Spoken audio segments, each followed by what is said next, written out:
François Bayrou, donc Premier ministre, il nous a fait un discours. Notre conviction, celle qui justifie la réunion de ce matin, est que seule une prise de conscience de nos concitoyens, seule la confrontation les yeux ouverts avec la vérité de notre situation, la première considération est celle du manque de moyens financiers auxquels nous sommes exposés. Mais vous filez des milliards à Zelensky.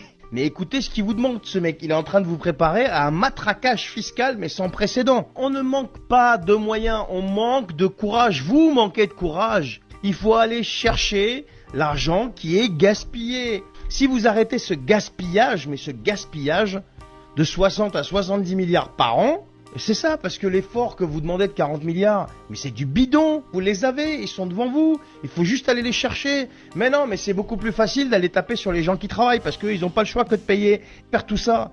Attaquez-vous à ce qui est concret. Il y a 60 à 70 milliards de gaspillage chaque année au bas mot, au bas mot. Êtes-vous vraiment, chez LFI, les mieux placés pour nous dire c'est une question de morale ?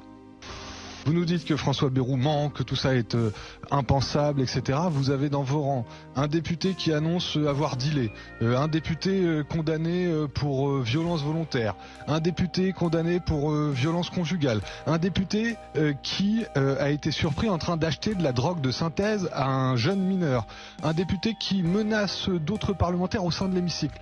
Êtes-vous vraiment, chez LFI, les mieux placés pour nous dire c'est une question de morale ? Moi, j'aimerais bien qu'on pose la question de qui est irréprochable. Parce que... Moi, je réagis à votre mot, c'est une question de morale. Oui, vous avez dit c'est une question de morale.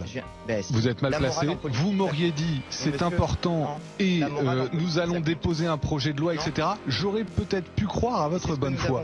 Mais là, pour l'instant, ça me semble très politicien et très éloigné de la morale.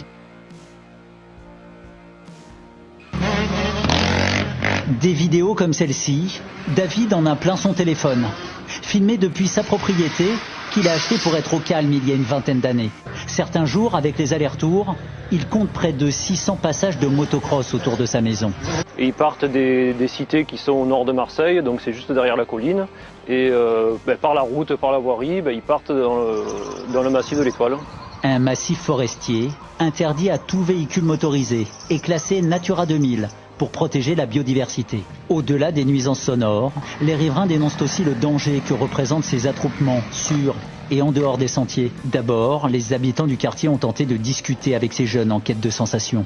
On s'est fait insulter, on s'est fait menacer, donc c'est très vite on ne peut pas discuter avec eux, quoi. La préfecture de police indique que 4 opérations de contrôle ont eu lieu ces derniers mois aux abords du massif de l'Étoile. Mais pour le moment, les riverains n'ont pas constaté une nette amélioration de la situation.